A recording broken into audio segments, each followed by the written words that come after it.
Es primera carta a los Corintios, capítulo 5, desde el versículo 1, por favor. De cierto se oye que hay entre vosotros fornicación, y tal fornicación cual ni aun se nombra entre los gentiles, tanto que alguno tiene la mujer de su padre, y vosotros estáis envanecidos. ¿No debierais más bien haberos lamentado, para que fuese quitado de en medio de vosotros el que cometió tal acción? Ciertamente yo, como ausente en cuerpo, pero presente en espíritu, ya como presente he juzgado al que tal cosa ha hecho.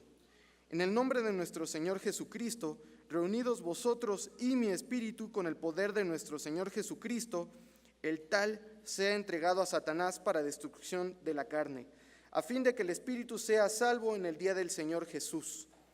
¿No es buena vuestra jactancia? ¿No sabéis que un poco de levadura leuda toda la masa? Limpiaos pues de la vieja levadura, para que seáis nueva masa, sin levadura como sois, porque nuestra Pascua, que es Cristo, ya fue sacrificada por nosotros. Así que celebremos la fiesta no con la vieja levadura, ni con la levadura de malicia y de maldad, sino con panes sin levadura, de sinceridad y de verdad.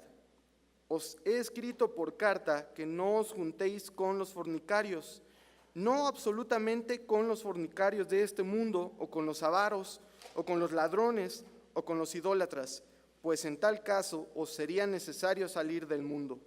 Más bien os escribí que no os juntéis con ninguno que, llamándose hermano, fuere fornicario, o avaro, o idólatra, o maldiciente, o borracho, o ladrón, con el tal ni aun comáis.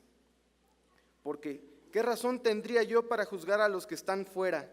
¿No juzgáis vosotros a los que están dentro? Porque a los que están fuera Dios juzgará. Quitad pues a ese perverso de entre vosotros. Leyendo ya todos los versículos en conjunto, podemos ver que Pablo sí habla con amor, pero es duro. Lanza una sentencia de separación.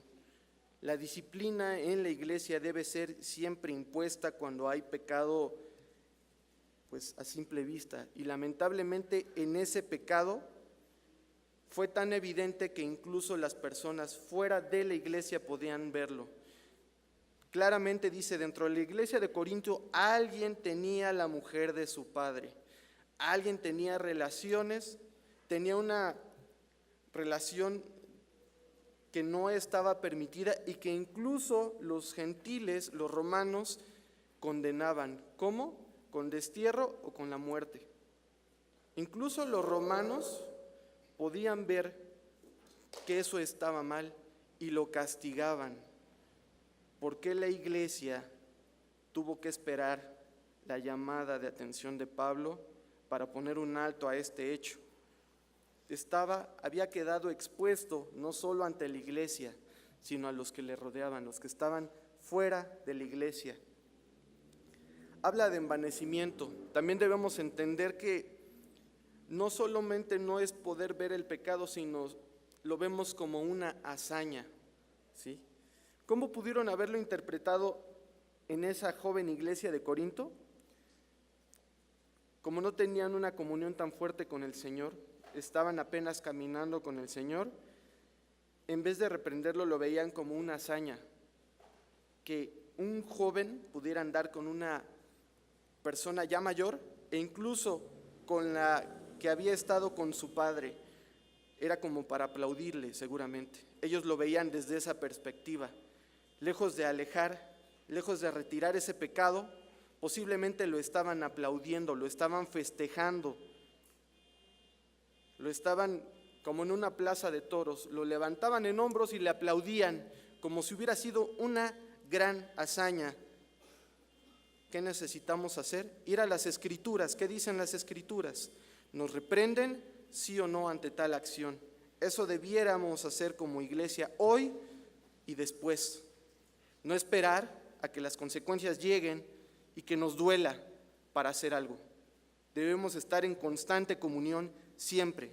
La intención de Pablo al separarlo de la iglesia es dejarlo a su suerte por un tiempo, no para destrucción. Lo explica claramente, más bien para proceder al arrepentimiento, para que él darle tiempo que se dé cuenta el infractor de lo que acaba de hacer, acercarse a el Señor y arrepentirse, que su espíritu sea salvo para el día del Señor. A veces necesitamos separarnos, a veces necesitamos que el diablo nos zarandee, que nos trate mal. Necesitamos estar lejos de la protección de Dios. ¿Para qué? Para darnos cuenta de lo que tenemos bajo su cuidado. Lucas 22:31. Dijo también el Señor: Simón, Simón, he aquí Satanás os ha pedido para zarandeaos como a trigo. El Señor permite muchas situaciones. ¿Por qué?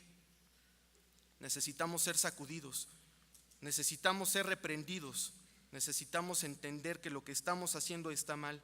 También lo permitió con Job. El Señor le dijo a Satanás: ¿cómo ves a Job? ¿No te parece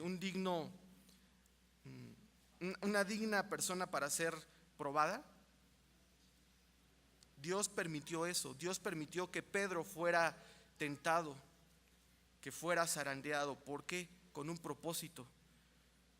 Tengamos en cuenta, hermanos, que si Dios permite algunas situaciones en nuestra vida es porque tal vez o nos estamos alejando o necesitamos una fuerte llamada de atención.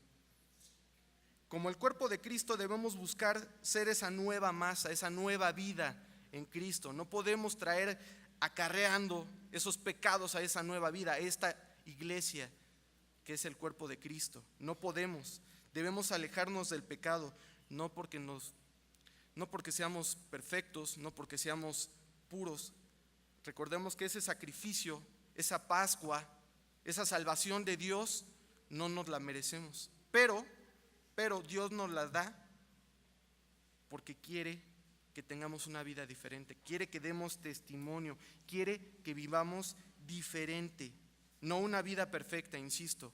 Nadie de aquí puede jactarse de tener una vida perfecta, nadie. Pero sí una comunión fuerte con el Señor. ¿Podemos caer? Sí, pero ¿qué debemos hacer?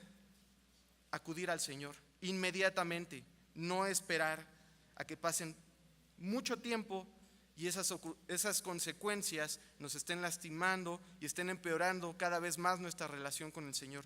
No debiéramos tomar esa decisión, no debiéramos ser tan torpes de entendimiento, no debiéramos ser así, no debiéramos desperdiciar ese sacrificio que Jesús hizo en la cruz, esa sangre derramada que fue por nuestra culpa. Como pecadores debiéramos entender esa parte y acudir prontamente a Cristo para pedir perdón y arrepentirnos de lo que hemos hecho.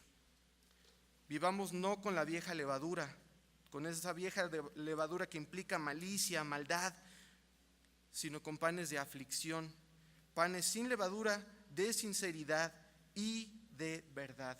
Deuteronomio 16:3.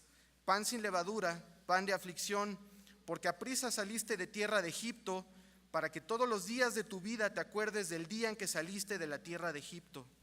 Esa tierra de Egipto donde fuimos esclavos,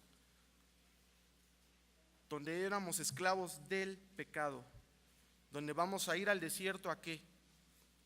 El desierto es un cuadro de aflicción, de tribulación que nadie quiere estar. Muchas veces cuando llegamos al Señor creemos que la vida va a ser muy sencilla, muy fácil, y el Señor nos lo deja claro.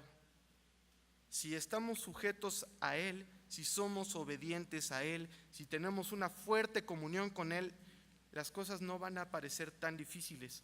Pero ¿qué sucede cuando nos alejamos? Estar en el desierto no es un lugar cómodo.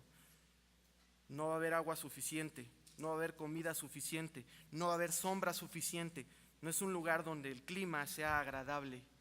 Definitivamente no lo es. Cuando uno está en aflicción no es un lugar donde quiere estar uno por mucho tiempo. Uno no quiere disfrutar de sus aflicciones. Uno no encuentra gozo en sus aflicciones. Pero, ¿qué dice el Señor? Confiad, yo he vencido al mundo. Si nosotros no nos sujetamos de la mano del Señor, si nosotros no tenemos una fuerte comunión, ¿cómo esperamos salir vencedores? ¿Cómo esperamos que esta su iglesia sea la luz del mundo? Nos llama a ser luz del mundo, nos llama a ser diferentes. ¿Qué estamos haciendo para ser diferentes? ¿Realmente somos diferentes? ¿Realmente hemos cambiado nuestra forma de ser? A veces no. A veces ese pecado se refleja aún en nuestras vidas. No importa que tengamos mucho tiempo aquí en la iglesia, eso no implica nada. Eso no implica nada. A veces venimos como católicos, nos persinamos, nos arrepentimos por un momento, tenemos remordimiento, pero salimos y seguimos siendo la misma persona malvada, perversa, que no piensa retractarse, que no tiene el más mínimo remordimiento y que quiere seguir su vida así, porque es cómodo, porque es como ha aprendido a vivir. Al ir a la palabra, aparentemente podríamos encontrar una contradicción. Versículo 9 y 10. Os he escrito por carta que no os juntéis con los fornicarios, no absolutamente con los fornicarios de este mundo, o con los avaros, o con los ladrones, o con los idólatras, pues en tal caso os sería necesario salir del mundo. Cuando uno empieza a leer, posiblemente dice, ok, ¿no debo yo tener relación con estas personas? Pues entonces, ¿cómo vamos a dar testimonio? Hemos sido enviados al mundo a dar testimonio, a hablar de Cristo, lo que ha hecho. Y aquí que dice, no absolutamente, o sea, no debo estar con los fornicarios. Entonces, ¿a quién le voy a hablar? ¿A los que ya han aceptado a Cristo? ¿Debo hablarle nada más a los que ya han aceptado? Eso no dice la palabra. No hay una contradicción, hermanos. Podría parecer una contradicción, no lo es. Lo que el Señor quiere es que no adoptemos las costumbres del mundo, que no vivamos bajo ese viejo hombre, que nos alejemos del pecado. No vamos a ser perfectos, definitivamente no. ¿Qué necesitamos hacer? Ir de rodillas, arrepentidos ante Jesús en la cruz. Él ya no está ahí, pero esa cruz nos va a servir a nosotros para subir ese pecado, ese yo que dice tú te mereces, tú necesitas, tú debes ser reconocido. ¿Qué hemos hecho para ser reconocidos por el Señor? Ni siquiera somos obedientes, ni siquiera somos dignos de la salvación. Él nos la regala. Hemos sido llamados a ser la luz del mundo, la luz de vida para el mundo. ¿Qué estamos haciendo para reflejar esa luz al mundo? ¿Actuar en pecado? ¿Actuar en inmoralidad? ¿De veras? ¿Eso es lo que dice la palabra? Juan 8:12. Yo soy la luz del mundo, dice Jesús. El que me sigue no andará en tinieblas, sino que tendrá la luz de la vida. Mateo capítulo 5, versículos 14, del 14 al 16. Vosotros sois la luz del mundo. Una ciudad asentada sobre un monte no se puede esconder, ni se enciende una luz y se pone debajo de un almud, sino sobre el candelero, y alumbran a todos los que están en casa. Así alumbre vuestra luz delante de los hombres, para que vean vuestras buenas obras y glorifiquen a vuestro Padre que está en los cielos. Hemos sido llamados a dar ejemplo al mundo. No podemos escondernos, no podemos retirarnos a nuestras casas, de nuestras casas al trabajo y no ser la luz del mundo. Jesús no se escondió.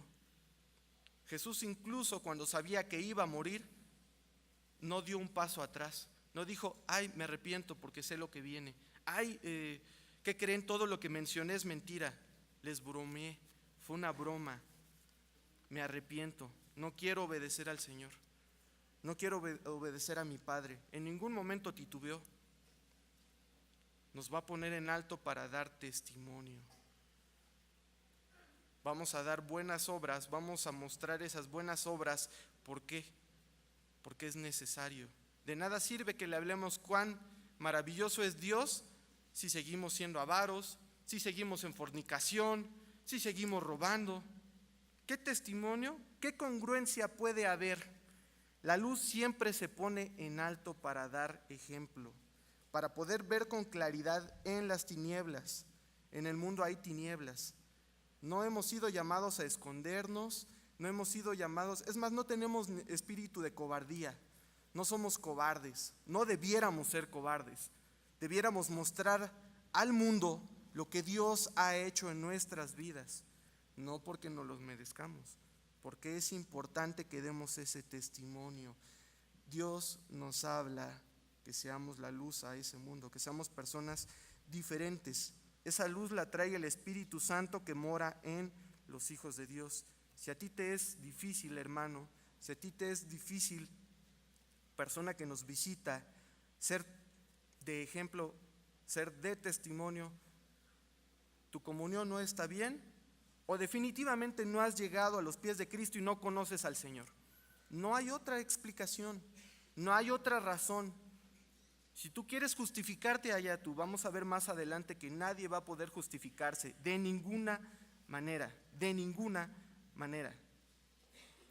Ese Espíritu Santo que es dado por Dios como regalo, así como la vida eterna, nos da poder para hablar, para dar testimonio de una vida sin pecado, no una vida perfecta, no. Vamos a caer constantemente, pero vamos a acudir prontamente al Señor para que Él haga ese efecto de restauración y que seamos apartados a Él, sin levadura. Un poco de levadura echa a perder toda la obra que hemos hecho. Un poco de pecado tira todo el testimonio que queremos dar a nuestra familia, a nuestros amigos, a nuestros vecinos, a todos los que nos conocen. Un poco de pecado, una sola acción que yo cometa y en la cual yo caiga y me vean, es suficiente para que me digan, ¿ya ves? El mundo cree que vamos a ser perfectos. ¿Realmente somos perfectos? No. No hay nada de perfección en nosotros, nada. ¿Cómo vamos a actuar como perfectos si no lo somos? Somos más bien mentirosos. Pero lo que sí tenemos que hacer es acudir al Señor y que Él sea quien nos restaure. Ahora, como nueva masa, no solo comparto la palabra, sino que se acompaña por buenas obras en el Señor. ¿Por qué buenas obras? Repito, ¿cómo voy a mostrar que he cambiado si sigo en pecado, si sigo en idolatría? Van a decir, ¿cuál nueva vida es esa? Es igual que lo que yo veo en el mundo. No hay ningún cambio, no hay nada diferente. Esa luz realmente es clara, es limpia y pura como el Señor, como la vida del Señor, o tiene manchas como esa levadura que mancha todo y que tira todos esos esfuerzos que podamos poner, que están en nuestra carne y que definitivamente no nos podrán servir para absolutamente nada. ¿Cómo podemos cumplir con esa encomienda dada por Dios si nosotros mismos nos alejamos? Creemos que es necesario alejarnos del mundo, no dar testimonio. Y entonces la gran encomienda, si nos aislamos del mundo, ¿cómo vamos a dar ese testimonio? ¿Cómo vamos a hablar al mundo que somos diferentes? Dios no únicamente nos dijo reproducirse físicamente y tener muchos hijos. Quiere que nos reproduzcamos espiritualmente. Quiere que le hablemos a nuestros vecinos, a nuestros compañeros de trabajo y que les contemos qué ha hecho Dios con nosotros, si realmente tenemos un encuentro con Él. ¿Cómo puedo compartir de alguien a quien no conozco? ¿Cómo puedo hablar bien de alguien a quien nunca he tratado y no sé qué le gusta, no sé qué no le gusta, no sé qué odia, no sé qué le agrada? ¿Cómo puedo hablar bien de alguien? ¿Cómo puedo presentarle a alguien, a mi familia, a mis compañeros de trabajo, si ni siquiera yo sé cómo es? Es absurdo. Yo no puedo hacer eso. ¿Qué tengo que hacer? Tengo que conocer al Señor, tengo que caminar donde el Señor me dice que deba andar para dar ese testimonio y entonces sí presentar al mundo y decir, este es el Señor, esto es lo que ha hecho en mi vida, no porque sea bueno, no porque me lo merezca, no porque me lo haya ganado, definitivamente no. Por favor, vámonos a Juan, capítulo 17, del 14 al 19. Juan 17, del 14 al 19, por favor.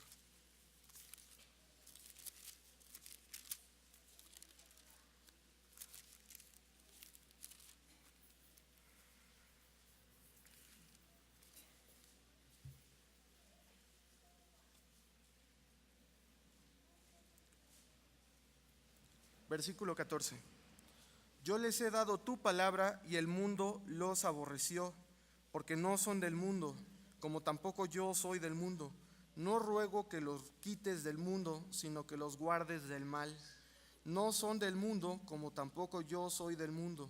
Santifícalos en tu verdad, tu palabra es verdad.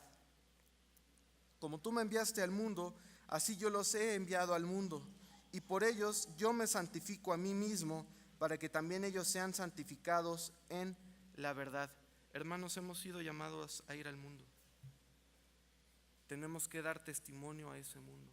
Tenemos que presentarle al mundo a ese maravilloso Dios que nos ha rescatado, que nos tiene vivos, que nos sustenta en el desierto, en esas pruebas, en esas grandes tribulaciones. ¿Cómo voy a dar testimonio si no entiendo esto? Si no lo vivo, si no lo quiero vivir, si yo pienso que es responsabilidad únicamente de maestros, diáconos, de pastores, aquellos que están, que se ponen al frente, pero yo que estoy, vamos a decirlo, en la parte de atrás, pienso que no es mi responsabilidad. Esto no abarca únicamente para los que dan la cara en la iglesia, es para toda la iglesia. El cuerpo de Cristo somos todos los que estamos aquí, hemos aceptado al Señor. Es cada una de esas vidas que la sangre preciosa de Cristo se ha encargado de limpiar. Esto es para todos nosotros, para todos nosotros. ¿Qué estamos haciendo para ser la luz del mundo? Somos enviados al mundo y se nos ha dado la palabra para ser hallados testigos fieles en verdad. ¿Realmente somos testigos fieles? Nos dice el Señor, la palabra de Dios es verdad. ¿Cómo estamos usando esa palabra? ¿A mi conveniencia la tuerzo? ¿Porque no quiero dar evidencia de lo que Dios ha hecho en mi vida? ¿O porque creo que no es necesario que yo deba ser luz del mundo? Entonces, ¿realmente he llegado a los pies de Cristo? Si yo he llegado a los pies de Cristo, esto es para mí. Yo debo ser la luz en ese mundo que está en tinieblas. Yo no puedo rehusar esa responsabilidad. Yo no puedo decir, bueno, ahí está el hermano de proclamación, ahí está el hermano de comunión, ahí está el hermano de enseñanza. Ellos que se hagan bolas con los asuntos de la iglesia. Yo me lavo las manos, no es mi problema. Yo no debo tomar partido. Yo no debo actuar, yo no debo dar testimonio, eso no es para mí. Esto no dice eso. A todos los que hemos llegado a los pies de Cristo, debemos actuar como luz del mundo. Así, versículos del 17 al 19, así como el Padre envió a Jesús, Jesús lo hace con nosotros, si realmente somos sus discípulos. Si no, buscaremos escondernos del mundo o estar entre el mundo, disfrazados como una persona del mundo que no da testimonio, que actúa como el mundo, roba como el mundo, toma como el mundo, es un borracho como el mundo. ¿Qué testimonio puede dar un borracho? ¿Qué testimonio puede dar un fornicario? ¿Qué testimonio puede dar un avaro, un idólatra? ¿Qué testimonio? ¿Cómo puede hablar de Dios con esa mancha ahí en su vida? ¿Cómo? No debemos ofrecer resistencia tratando de escapar a esta su voluntad. A veces creemos que únicamente con el venir, con el asistir a clases, escuchar el culto, estar en la cena del Señor, participar en una u otra actividad de la iglesia es suficiente. Es suficiente. ¿Dónde queda ese testimonio? ¿Dónde queda ese testimonio? Eso no es dar testimonio, eso no es hablar de Cristo. Definitivamente no es. Entonces, ¿qué estamos haciendo mal? ¿Qué necesitamos hacer para que no caigamos en pecado y no estemos como la iglesia de Corinto, que venga un hermano con pecado y lejos de aplaudirle y alzarlo en hombros, decirle, hermano, con todo amor te exhorto que veas la palabra y ve lo que dice?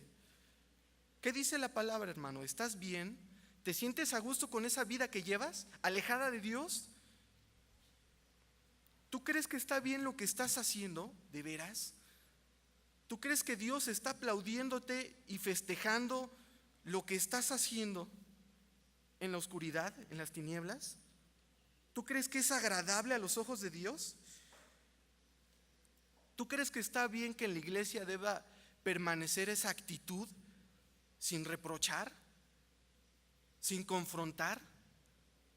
¿De veras? ¿De veras crees que está bien? ¿De veras crees que sea lo más maduro decir, bueno, no pasa nada, nos tapamos los ojos, vamos a orar y eso va a ser suficiente? ¿De veras eso será suficiente? La palabra dice que nos confrontemos en amor, que pongamos un obstáculo para que la iglesia no peque deliberadamente, que nos separemos de esa actitud de pecado, que no seamos como los idólatras, como los fornicarios. No debemos ser así, no debemos pretender que eso está bien. Versículo 11: más bien os escribí que no os juntéis con ninguno que llamándose hermano fuere fornicario o avaro o idólatra o maldiciente o borracho o ladrón, con el tal ni aun comáis. Este tipo de actitudes no debe permearse en la iglesia. Este tipo de actitudes, este pecado no debe existir en la iglesia. ¿Por qué? No porque seamos perfectos. ¿Qué testimonio vamos a dar a un invitado teniendo una persona alcohólica aquí y que no se arrepienta y que domingo a domingo esté embriagado, que no pueda contenerse, que no sepa lo que dice, que sus emociones le ganen? ¿Qué testimonio? ¿Ustedes traerían a alguien que quiera conocer a Dios, que tenga esa ansiedad y que vea ese testimonio en esta iglesia? ¿Realmente? ¿Ustedes invitarían a alguien así a su casa? ¿Ustedes le abrirían las puertas de su hogar a una persona fornicaria, a un ladrón, a un avaro, a un fornicario? ¿Le abrirían la puerta y convivirían con él? ¿Estarían tan a gusto conviviendo con él, en su hogar, con su familia, con sus hijos, con sus hijas, y haciendo de cuenta que no pasa nada? ¿Estarían cómodos? ¿Lo sentarían a su mesa? ¿Disfrutarían un buen rato con él, con ella, con esa presencia en su hogar, en lo más íntimo de su hogar? Seguramente no. ¿Por qué en la iglesia lo permitiríamos? ¿Por qué? ¿Por qué en el cuerpo de Cristo permitiríamos que alguien peque deliberadamente sin remordimiento y esté como si nada? Si yo en mi casa no lo permitiría, ¿por qué lo permitiría en el lugar donde venimos a dar gloria y honra a Dios? ¿Por qué? Pablo ordena que ni siquiera comer con aquellos que en hipocresía dicen amar a Dios, pero su vida refleja pecado. Incluso el comer con tales personas podría interpretarse como una justificación de su mundana manera de vivir. ¿Qué quiere decir? Cuando yo como con alguien, cuando yo convivo con alguien diariamente, posiblemente yo empiece a adoptar ciertas actitudes, posiblemente yo empiece a justificarle, bueno, es que en su juventud sufrió, es que posiblemente le ha ido tan mal que pues necesita desahogarse de alguna manera. Es que en el fondo tiene buenas intenciones, tiene las mejores intenciones, ya Dios lo cambiará, ya Él entenderá y Dios lo cambiará.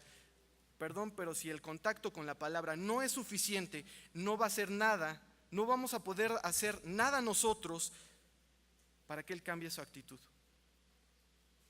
Si Dios, al confrontarlo con la palabra, no lo puede cambiar, ¿qué podemos hacer nosotros que somos imperfectos, somos inmaduros? ¿Qué podemos hacer? ¿Lo vamos a hacer cambiar de parecer? ¿Nosotros? ¿Yo lo voy a cambiar de parecer? ¿Yo voy a cambiar a mi esposa? ¿Ella me va a cambiar a mí? ¿Porque tiene las mejores intenciones de que yo sea cristiano? Tristemente una persona inmadura, y no lo digo porque me goce, sino esos 3 primeros años de matrimonio fueron muy difíciles. Yo no sabía convivir con alguien, me costó mucho trabajo. Tuve que batallar, Mi esposa sufrió bastante con una persona que aún actuaba como una persona del mundo, como un patán, con una persona que no merecía el amor de Cristo y sigue sin merecerlo. Tuvo que batallar. ¿Por qué? Porque esa persona no quería rendirse a los pies de Cristo. Porque esa persona quería seguir viviendo como el mundo. Quería seguir teniendo su pecado. ¿Qué sucedió? Pues obviamente ese matrimonio estuvo a punto de separarse. Es normal. Cuando tú vives en pecado, ¿cómo quieres que Dios bendiga tu matrimonio? ¿Cómo quieres que Dios bendiga tu trabajo? ¿Cómo quieres que Dios bendiga tu familia? ¿Cómo? Estás en pecado. No se puede. No te engañes. No es posible. No te puedes justificar de ninguna manera. Dios es muy claro en su palabra. Si tú vives en pecado, no vas a ser prosperado. Vives lejos de Dios. ¿Cómo vas a pedir ayuda a Dios? ¿Cómo te va a ayudar? Dios te va a escuchar, pero va a decir, si tú no quieres andar en mis caminos, ¿cómo quieres que te bendiga?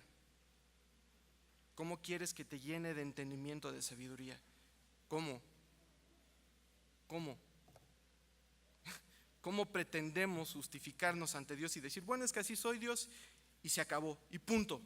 No voy a cambiar, no voy a dar un paso atrás, no voy a rendir, no voy a crucificar ese yo. ¿Por qué? Porque eso es importante para mí, porque eso es quien me ha ayudado a ser quien soy. Bueno, pues temo decirles que esa persona seguramente se va a ir al infierno. No quiere rendirse a los pies de Cristo, no quiere que Cristo gobierne su vida, quiere las bendiciones de Dios sin las obligaciones que conlleva. El gran compromiso que conlleva. ¿Eso es posible? Quiero todo lo que me ofrece Dios, pero no quiero comportarme como un hijo de Dios, obediente, fiel, que persevere en la palabra. No lo digo yo, lo dice su palabra. Si realmente soy un hijo de Dios y desecho la palabra, es absurdo. Yo no le voy a dar a mis hijas lo que quieran, cuando quieran, si se han portado mal. Yo no. En mi hogar no es así. ¿Habrá disciplina tal vez muy fuerte? Sí, tal vez sí. Pero disciplina necesaria para que esos jóvenes después, o esas jovencitas después, no vayan al mundo y se atasquen en el mundo y les agrade. Y digan, esto es para mí, esto me llena, yo quiero esto. Después yo voy a tener que rendir cuentas y con qué cara voy a decirle al Señor, bueno, pues es que ellas estaban felices en el mundo, les gustó emborracharse, les gustó andar en fornicación, pero cada domingo se vestían y se bañaban con pulcritud, pero por dentro estaban podridas, no tenían a Cristo, no reflejaban la vida en Cristo. ¿De qué me sirve? ¿Tiene algún beneficio? Venir presentable, bañando, pero por dentro estar lleno de pecados, estar podrido por dentro. ¿Yo voy a tener la vida eterna? ¿De veras?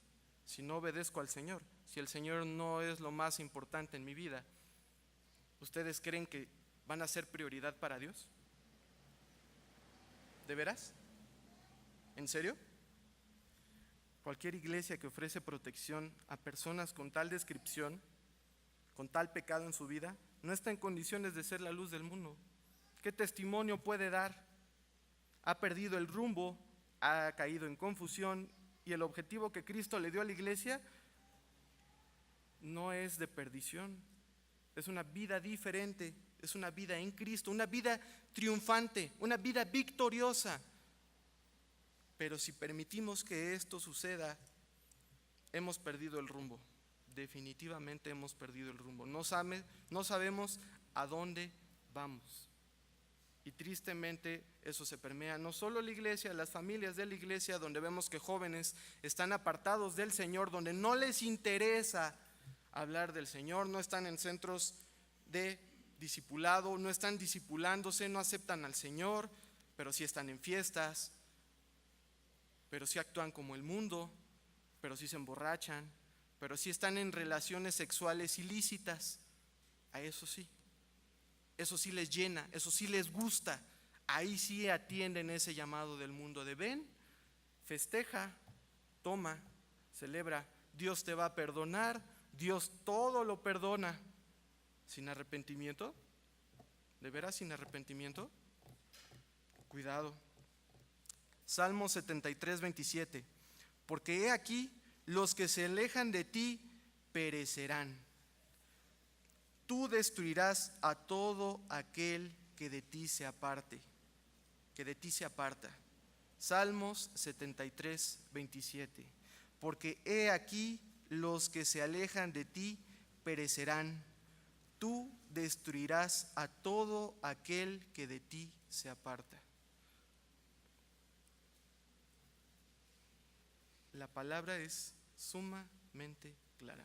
Aquel que no quiere vivir como el Señor, que se aparta, que dice esto no es para mí, ¿cómo puede estar cerca de Dios? Lo será destruido en ese lago de fuego eterno. Segunda carta a Juan, capítulo 1, versículos 9 y 10. Cualquiera que se extravía y no persevera en la doctrina de Cristo no tiene a Dios. El que persevera en la doctrina de Cristo, ese sí tiene al Padre y al Hijo. Si alguno viene a nosotros y no trae esta doctrina, no lo recibáis en casa ni le digáis bienvenido. ¿Qué tipo de doctrina estamos aceptando? ¿Qué tipo de enseñanza estamos aceptando en nuestra iglesia? En donde debemos dar gloria y honra a Dios. ¿Cómo estamos viviendo? ¿Como el mundo? ¿Estamos permitiendo que el pecado, es más, lo estamos aplaudiendo? No pasa nada, Dios es misericordioso. Ok, si tenemos esa actitud, estamos totalmente alejados. Y esa iglesia, ¿cómo va a ser luz del mundo? ¿Cómo vamos a dar testimonio? ¿Cómo vamos a dar ejemplo? Por eso no hay personas que acepten al Señor. De por sí es muy difícil y no todos lo van a aceptar, y nosotros en pecado queremos que acepten al Señor. ¿Cómo va a funcionar eso? ¿Cómo va a funcionar eso? Aquel que definitivamente se rehúsa a sujetarse en obediencia y acción, ¿cómo puede considerarse un discípulo de Cristo? ¿Cómo podríamos decir que anda en los caminos del Señor? Si lo que ama es el pecado, lo que ama es revolcarse en el lodo del mundo, en la más baja suciedad del mundo. ¿De veras podríamos decirle es un hermano, apapachémoslo, cuidémoslo, oremos por él? No está mal que oremos por él, pero debemos exhortarnos a seguirla fielmente la palabra. Es la palabra la que nos va a confrontar y va a sacar lo peor de nosotros y vamos a decir, Señor, no me lo merezco, pero vengo a ti de rodillas pidiéndote auxilio, pidiéndote ayuda. Yo no puedo solo, por eso estoy con mis hermanos espirituales, para apoyarme. Yo no puedo solo. Esto no es una batalla que yo pueda ganar solo. Si yo pienso eso, adelante. La derrota ya está garantizada. Todo aquel que el Señor recoge debe no solo entender, debe también aplicar todas las enseñanzas que Dios nos provee por medio de las Escrituras. Debemos tener contacto con las Escrituras. ¿Cómo vamos a cambiar si ni siquiera entendemos, si ni siquiera comprendemos, si ni siquiera nos acercamos a la palabra? Leemos postres, pequeños versículos que no llenan nuestra vida espiritual, no satisfacen nuestra comunión con Dios.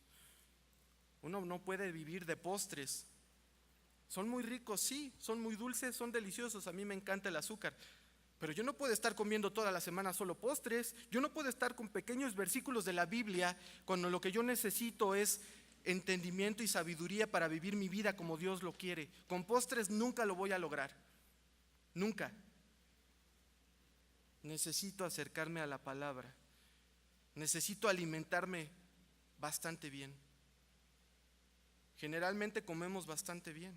No sé ustedes, hay temporadas en las que me da mucha hambre y como loco. No puedo dejar de comer, ya comí 3 veces y aún platicando con mi esposa, oye, ¿no tienes algo guardado? Tengo hambre. Mis ganas de comer, me pongo hasta nervioso, me pongo de malas, me duele la cabeza. No sé si les pase a ustedes eso. ¿Qué pasa si no nos alimentamos de la palabra? Debiéramos volvernos locos, debíamos atesorar cada vez más esa palabra y llenarnos de la palabra. No para sabiduría, no para decir, bueno, es que eso ya lo sé. No, bueno, es que eso no aplica a mi vida. No, bueno, es que eso es para ti, hermano, que tú no te has alimentado. La sabiduría, nada más por ser así, sin aplicación, el Señor no quiere que nos envanezcamos. No quiere que actuemos como los fariseos. Ellos aparentemente estudiaban la ley y cuando tuvieron al mismo Mesías enfrente le crucificaron. Fueron en contra de él. Pidieron su cabeza, pidieron su vida. ¿Nosotros vamos a actuar así? ¿Vamos a ir en contra del Señor? ¿Vamos a ser rebeldes? Ahí está la palabra que nos dice que vamos a ser destruidos. El que va en contra del Señor va a ser destruido. Satanás, que está en contra del Señor, va a ser destruido en el lago de fuego eterno.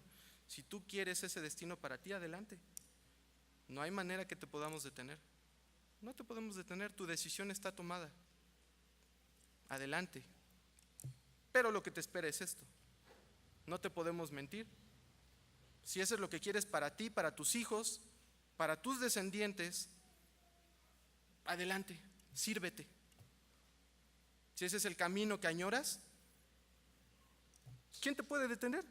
La decisión es tuya. El Señor no te va a obligar. Aquí en la iglesia no estás a fuerza. Si tú quieres poner a trabajar tus dones, adelante.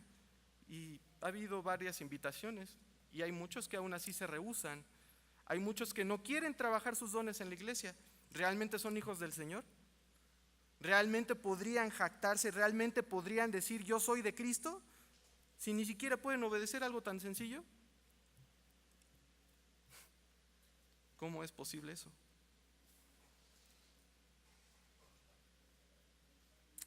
Dios dará juicio al mundo, pero para la iglesia, Dios provee en su palabra las medidas a ejecutar. Dios es claro. Ustedes déjenme al mundo, ustedes no se encarguen del mundo, yo voy a juzgar al mundo. Porque ¿qué razón tendría yo para juzgar a los que están afuera? Dice Pablo. Ellos no entienden, esto es locura, ellos no lo aceptan. Ellos no aceptan lo grande y poderoso que es Dios. ¿Cómo puedo juzgarlos? Allá ellos y Dios. Dios es el que se va a encargar. Porque los que están afuera Dios juzgará. ¿Yo por qué me voy a meter a juzgar al mundo? Esa no es mi función. Mi función es ir y hablar al mundo y hablar de ese testimonio en Cristo, esa nueva vida en Cristo. Punto. Yo no voy a convertir a nadie. Yo con mi vida imperfecta, inmoral, llena de huecos, ¿cómo voy a convertir yo una persona tan irregular a alguien más que está en mi misma condición de pecado? ¿Cómo? No puedo. Dios es el que en su palabra transforma esas vidas.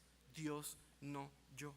¿Me usa? Sí, pero yo no convierto a nadie. Yo no puedo hacer nada. Soy un inútil. ¿Por qué pienso que puedo hacer algo? ¿Alejado de Él? Intentémoslo. ¿Qué sucede? Fracaso. Fracaso declarado. No debemos tomar ninguna clase de juicio hacia el mundo. Dios, como juez sabio y justo, nos libera de esa responsabilidad. Allá Dios el mundo. Punto. No es mi labor, no es mi función, se acabó. No tengo por qué buscar ahí a hacer algo. No tengo injerencia en eso. Porque si no cumplo, si lo poco que me pide el Señor o lo mucho que me pide el Señor no lo cumplo, ¿por qué me pongo más carga? ¿Para qué? Eso lo va a hacer Dios, se acabó. Pero sí quiere que nos enfoquemos en la situación de nuestra congregación, no para emitir juicio a los hermanos, no para apedrearlos, no para señalarlos, no para pasarlos enfrente y que avergonzados les señalemos. Todos estamos igual, todos tenemos la misma condición. Lo que sí debemos ir es en contra del pecado, en contra de esas actitudes de pecado. No las podemos permitir. No podemos llenarnos de esas actitudes en el cuerpo de Cristo. No se puede. Se debe actuar en extremo cuidado porque posiblemente estas instrucciones que a continuación veremos se pueden usar para venganza. Algo me hizo algún hermano, lo voy a exponer, lo voy a poner enfrente y lo voy a culpar ante toda la iglesia. Esto no es una situación uno a uno, es para exponer y erradicar el pecado de la iglesia. Esto no es para enfrentar cuestiones personales, esto es para, como iglesia, sanarnos, edificarnos y dar un buen testimonio. Las medidas de disciplina las encontramos en Mateo capítulo 18, del 15 al 17. Mateo 18, capítulo 18, versículos del 15 al 17.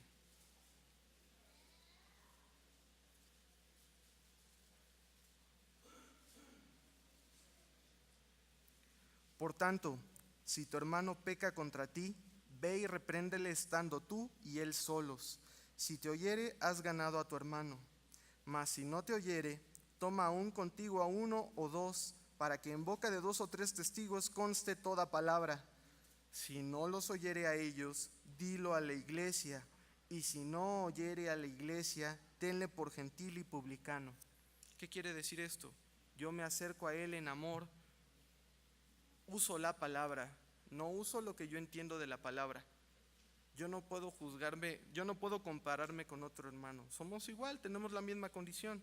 ¿Quién soy yo para juzgar? ¿Quién me ha puesto sobre juez sobre mi hermano? El Señor no lo ha hecho, ¿eh? ¿Cómo puedo yo ponerme por juez yo solo? No hay manera. ¿Qué tengo que hacer? En amor, con la palabra. Hermano, mira, acudamos a la palabra. Sanemos esta situación tú y yo en base a la palabra. Primera llamada de atención, primer strike.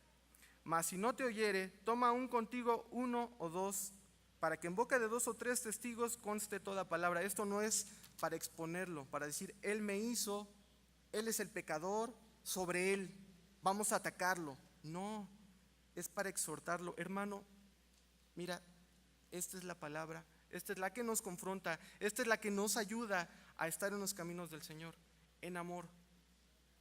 No pasa nada, la persona no se arrepiente, la persona sigue sin haber un cambio. ¿Qué dice la palabra? Si no los oyere a ellos, dilo a la iglesia. Si no oyere a la iglesia, vamos, con 3 llamadas de atención y esa persona sigue haciendo lo malo, sigue sin arrepentimiento, ¿de veras podemos considerarlo como un discípulo, un fiel discípulo del Señor? 3 llamadas de atención en amor, 3 llamadas de atención. No es para exponerlo, no. Pero si esa persona no modifica su forma de ser, si sigue en pecado, ¿realmente este es su lugar? Está perdiendo el tiempo. ¿Para qué pierde el tiempo? A nadie le gusta perder el tiempo. Y estar aquí es una pérdida de tiempo para esa persona que no entiende, que no quiere. Tal vez le agrade el ambiente, pues está bien, pero eso no le va a dar salvación. No porque estemos aquí eternamente, sin arrepentimiento, sin disciplina, sin el Señor, vamos a llegar. ¿Qué nos podría decir el Señor? Perdón, ¿y tú qué haces aquí? ¿Tú quién eres? Es que Señor, yo fui a tus cultos, escuché tu palabra. Señor, es que yo estuve ahí cada día, no me perdí un solo culto, y si no lo escuché por internet, y si no estuve en cada misión. Bueno, ¿y por qué vivías en pecado? ¿Y por qué nunca te arrepentiste? ¿Por qué nunca diste testimonio? ¿Por qué no hiciste la palabra? ¿Por qué no ejerciste la palabra en tu vida? ¿Por qué? No, pues es que no quise. Es que creí que no era necesario. Pues ¿qué crees? ¿Qué crees? Eso es muy importante. Y sin eso, no puedes estar con Él. El Señor es sumamente claro. La disciplina dentro de la iglesia siempre garantizará no una vida perfecta, pero sí una vida alejada de las impurezas causadas por el pecado. Leyendo esta parte, por lo menos a mí me viene a la mente la parábola que viene en Mateo, el trigo y la cizaña. ¿Qué es el trigo? ¿Qué es la cizaña? Son hierbas que en una primera etapa parecen lo mismo. Uno no puede diferenciarlos. Uno aquí no puede diferenciar quién es un fiel discípulo del Señor y quién no. Aparentemente todos somos discípulos del Señor, pero todos, algunos, no todos, perdón, algunos siguen en concupiscencia. ¿Cómo separarlos? ¿Cómo decidir quién es quién? ¿Cómo poder dividir? El Señor es tan sabio que dice, deja que crezcan, pero a su debido tiempo va a haber una separación. La cizaña va a ser echada al fuego, al horno de fuego, va a ir al lago de fuego eterno, y lo que es trigo Él lo va a separar y lo va a llevar a su presencia. Si a ti esto no te dice nada, si a ti no hay entendimiento, si tú quieres seguir viviendo en base al mundo, pueden venir muchas personas, pueden predicar, seguir predicando al Señor, pero tú sigues en esa condición, perdón, pero tú no puedes ser llamado hijo de Dios. ¿De qué manera? ¿De qué manera? No hay tal. No te engañes. El padre de mentira es el diablo, ¿eh? Si el diablo te susurra y te dice, no, es que mira, tú sé fiel, tú ve cada domingo, sé puntual, eso no te va a hacer salvo. Te va a confrontar con la palabra, pero si tú decides seguir en tus caminos pecaminosos, pues adelante. Es tu decisión. Nada podemos hacer por ti. Incluso orando, ¿qué garantiza que nuestra oración te convierta? Es tu decisión. Podemos pedir que tu corazón sea sensible, que tú voltees a ver al Señor, pero si tú no quieres, adelante. La separación es el último paso de la disciplina. Se debe llevar a cabo si las medidas previas han fracasado. Las llamadas de atención previas fueron en vano. Hay que separarle, no le podemos tener aquí, porque va a contaminar. Para conducir al infractor hacia el arrepentimiento, esto es, si se puede, en la medida de lo posible, permitir que sea zarandeado, que sea sacudido por el enemigo y que se dé cuenta que el Señor es quien lo respaldaba. Y entonces diga, bueno, sí, perdón, hice mal, regreso. Señor, te confieso mi pecado. Señor, ayúdame. Señor, voy de ti, pero de rodillas, no con ese orgullo, quebrantado sobre todo. Por último, Proverbios 27 del 5 al 6. Mejor es reprensión manifiesta que amor oculto. Mejor es alguien que nos llame la atención que pretender que yo amo al hermano y apapacharlo y abrazarlo. Tengo que reprenderlo. Fieles son las heridas del que ama, pero importunos los besos del que aborrece. Tenemos que llamarnos en exhortación todos nosotros. Tenemos que reprendernos, aunque no nos guste, es bueno que de vez en cuando se nos llame la atención.